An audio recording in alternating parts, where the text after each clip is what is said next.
Hello, everyone. Welcome to Conversations with Sekani, a podcast for people in their 20s who are trying to figure out life and not get lost along the way. Today's conversation is all about navigating work, leadership, and building a career in a world that's changing faster than ever. I'm joined by Amy El Roi Lati, a human resource and organizational development leader with over 15 years of experience across corporate, government, and higher education sectors. She helps leaders and organizations turn complex workplace challenge into real practical solutions. And today, she's here to help us understand how to grow, lead, and succeed in today's evolving work environment. Amy, welcome to Conversations with Sekani. It's a pleasure to have you here. It's a pleasure to be here. Thank you so much. All right, so we're gonna be diving a little bit into your 20s, right? So take us back to your 20s. What did your early career journey look like, and what were you focused on at the time? So, yeah, that's a really interesting time, I think, in anyone's life, but in my life in particular, I actually got married pretty early on in my 20s. I was only 22 when I got married. I met a great guy in college, and we really clicked, and I knew he was my person, like right from the very beginning. He was a little bit older than me, about 6 years older when we met, and it still is, obviously. But we got together, and we really just couldn't envision what our lives would look like if we were apart. So I went ahead and took the plunge and got married when I was 22. And that really did shape a lot of my life and my career decisions because when you have another person that's with you, kind of walking alongside with you, you're trying to build your career and they're trying to build their career, and you're trying to kind of figure out navigating the world outside of college. That was a lot of growth in a really short period of time. And I had actually gone to school to become a journalist. And exited college right about the time in the late 90s when the internet was really starting to become more of a thing. And we were taking a look at the newspaper that I worked at, where it was like, what is this internet thing going to do? Like, is this a fad? Like, a publisher that I was working for the paper, that I was at thought it was going to be a fad. It was going to fade out. I was like, I think this is going to end up changing a lot. It's going to end up changing everything.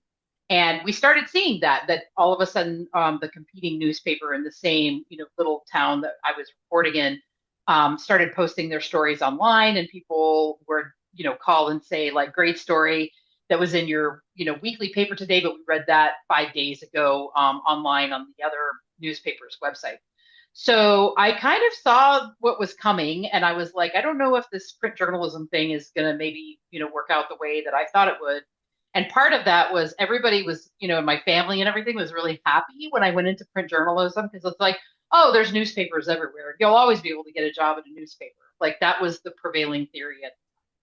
So I actually decided then to pivot into going into public relations and marketing. When you've been a journalist, you kind of understand PR, from the journalistic side. And I had always kind of had like a little bit of an entrepreneurial spirit and come from a family where my grandfathers worked for themselves. So I decided to pivot into marketing and PR when I was in my mid. Wow. Okay. So basically, right from your story, I can tell that you've always been career oriented. Yes, very much. Honestly, Yeah, exactly. And that absolutely. is that is something to emulate, right? Because it doesn't mean we have to wait until our 30s or 40s to be career oriented. We can always be, driven and zealous from a young age, which is good, right? So from your experience for people that are in their 20s trying to build a career today, what do you think they often misunderstand about success in the workplace? I think the main thing that people are not understanding, especially these days, is that whatever your plan is right now, it needs to be malleable, it needs to be changeable, and it needs to be flexible because we are seeing this gigantic upheaval with AI in the way that people look at work, especially early career work. So if you had a plan when you went into university, or maybe like when you got out of the primary part of your education, you may need to think about how that plan is going to hold up over the next, I'm going to say, 2 to 5 years, because there's a lot happening right now. It's very very changeable situation, and things are changing very fast. Wow. Okay. So it's important to consider long term if going into any job or anything. Right. So now Right. I want us to do a deep dive into what you're doing now. So, you've worked across multiple sectors and with thousands of employees, actually. So, Mhm. what are the biggest challenges people face in today's workplace? Joy, joy. Oh gosh, that's a long list. I think that one of the big challenges that people are facing is that employees are right now, especially in the United States, I don't know how it is where you are, wanting more flexibility than employers are sometimes willing to give. And I do think that ultimately, flexible workplaces, flexible scheduling, remote work, hybrid work is going to win out. It's going to win the day. But right now, especially, with the global economy facing some headwinds, I think people may need to be have a flexible attitude and be open to the idea that they're going to not have as much flexibility as they might want right now, especially given the pressures with AI. It's not easy for people to make a decision right now to hire an entry level employee. There's a lot of pressure around the idea that it's like, well, we can get an AI agent to do that. So if you have an opportunity to take a job and it's like, well, there's no hybrid schedule, there's, less flexible scheduling than you like, there's maybe not as many vacation days as you like, I would take it and expect that over time, you're going to be able to either negotiate flexibility or the flexibility is going to come forward. Mm, okay, wow. All right. Talking about you often talk about shifting from like static HR to a more dynamic system. So what does that mean actually in simple terms? I think we're in a really great position of opportunity in HR right now because AI is going to enable us to get rid of a lot of the repetitive, and I'm going to just use the word menial. That doesn't mean that they're unimportant, but they're, definitely kind of repetitive, administrative, data entry, form processing type tasks. We're going to be able to have agentic AI handle a lot of that, which is going to free up HR people to be more strategic and be more dynamic within the business, like respond to changing workforce needs, respond to changing workforce demographics and psychographics and composition and things like that. Like it's going to be a really great way and a really great opportunity to get rid of like, okay, here, fill out this form so you can go on leave, to, okay, like we can do some comprehensive data analysis and look at where people, taking maybe more PTO, and what might be happening there, or like, if people have a PTO policy in a certain department that's working really well and another department is struggling, HR is going to be able to come in and help share best practices across the organization, be more consultative, be more proactive. And that's what dynamic HR is. All right. Wow. You mentioned AI right now, and honestly, AI is actually taking over, especially, in companies, right? So, with AI, remote work and, constant change that is currently happening, what skill do you think are becoming most important, especially for young professionals? So I think the biggest skill that's going to help people be successful now and even like, 5 years, even 10 years into the future is being able to synthesize information and see patterns across data and across organizations. And then also have the people skills to manage complex relationships. Like one thing I have not seen AI be able to do is take a situation like, I've run big projects. And so one of the biggest projects I ever ran, there were like probably 30 different people cutting across 10 different departments. Everybody had different priorities. Everybody had different directives from their leadership. Everybody had a different way that they thought that the project should proceed. So how can you take that, that complex of a situation and navigate through it and get the project across the finish line, on time and under budget. I don't think a machine is going to be able to do that no matter how smart it gets. Like people fundamentally are geared toward, we are hardwired for working with other people and not with machines. And so like people skills, being able to navigate relationships successfully, being able to be friendly, be personable, make make friendships, like forge relationships inside your workplace is going to be more important than ever because that is work that machines can't do. All right. Wow. Okay. Thank you so much for that, Warren. Actually, I think it's very important that young professionals understand this thing so that we can become even more valuable in today's economy. And so, yes, it brings me to ask this one, right? So, for someone early in their career who feels probably stuck or overwhelmed at work, what is one practical step they can take to, start moving forward?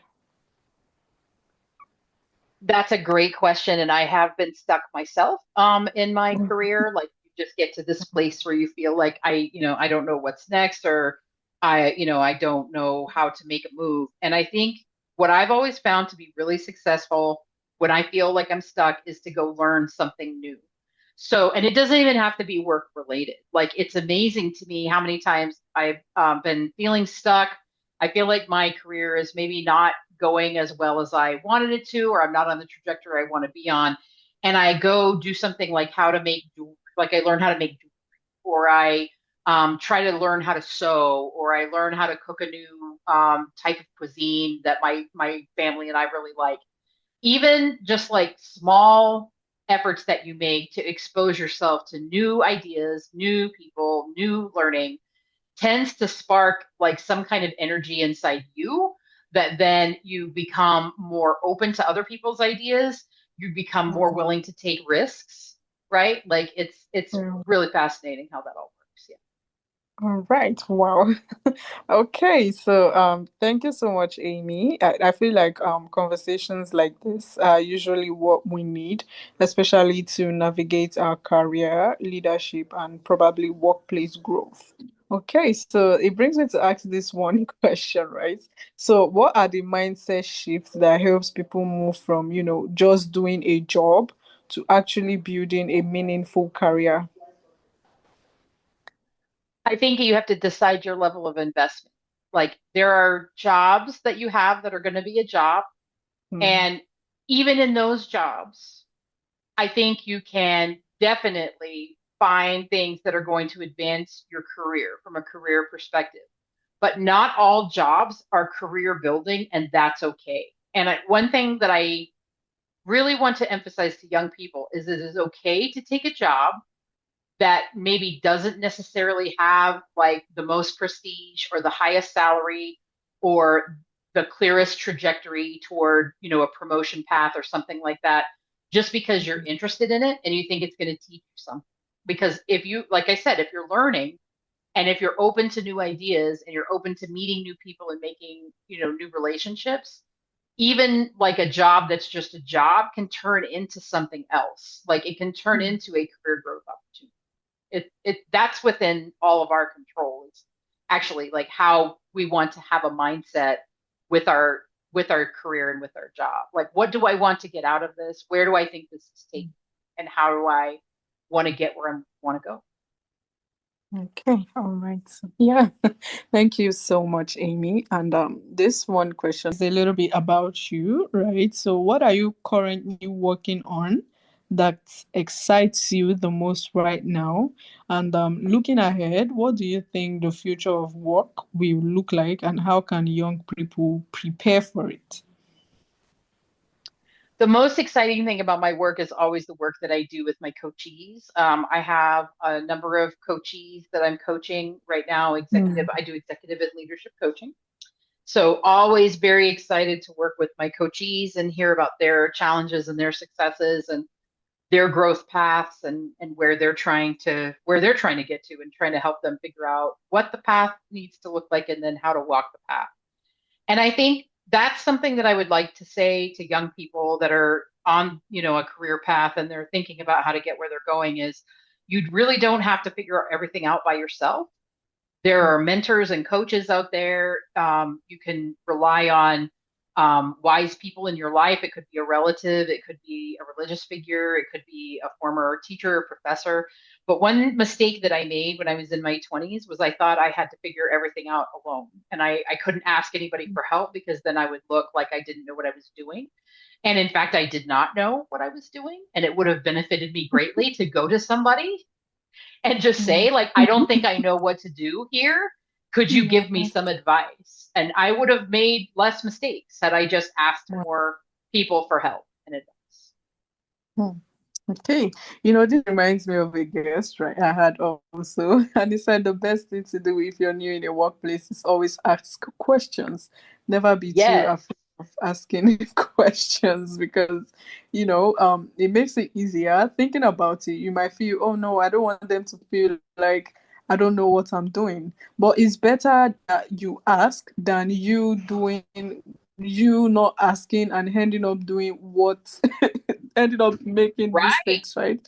It's better. Exactly. 100%. Yeah. Like, I don't know what it was that made me, like, in my mid 20s think that, like, oh, I know how to navigate this really complicated situation at work. Like, looking back on it, it's like, wow, I needed a coach, like, for some of the stuff that I went through. I needed somebody to help Yeah, me, like, figure this out. And my parents are great and my husband's great, but it's just different to exactly. get like a disinterested third party that you can bounce things off of. Yeah, Like, it's really helpful. exactly. Exactly. So yes, I think my listeners, because I personally have taken notes of that one, and I think my listeners should also do the same. So yes, thank you so much, Amy. This has been amazing, and Okay. brings me, it brings me to the final segment of my podcast. It's called the rapid fire segment. Okay. All right. So starting now, what is one skill everyone in their 20s should learn? Excel. Wow. Okay. I'm heading out to blend that right now. Okay. All right. What Seriously, is it a will help you so much. Yeah. Just learn wow? Excel. That's all I have to say. Yeah. So, Wow. Okay. I took note of that. I'm definitely gonna learn it. All right. So what's a mistake young professionals make? not asking questions and not asking for help with it. Okay. Job title or skill sets, which matters more? Skill set, 100%. With the Okay. right skill set, you can do anything. You can go Okay. anywhere. All right. And one mindset for career growth. I can learn it. Hmm. Yeah. Growth mindset. I don't know it, but I can learn it. And you can. Like, anybody, I'm convinced, could learn anything. Wow. Okay. All right. And finally, what is one word that defines great leadership? Empathetic. Empathetic. All right. Ooh, all right, Amy. I feel like I've learned so much already, some of which I'm gonna start implementing immediately, honestly. Oh, Okay, so yes, thank you so much, Amy. And where can listeners get to learn more about your work and what you do? so I have a website. It's just amylottie.com. And I have blog posts on there. I have some, information about what I do and reflections on, what I think works for organizations and for leaders and maybe what doesn't. So check it out. All right. Okay. Thank you so much, Amy. And to my listeners, thanks for tuning in to Conversations with Sekani. If this episode sparked something in you, make sure to share to someone you think might need this. And also subscribe so you don't miss out on new episodes. All right, Amy. Thank you so much. And I'm going to be reaching out to you after this via social media. Just Sounds so great. connect with you. All right. So do have a wonderful day ahead of you. Okay, thank you so much.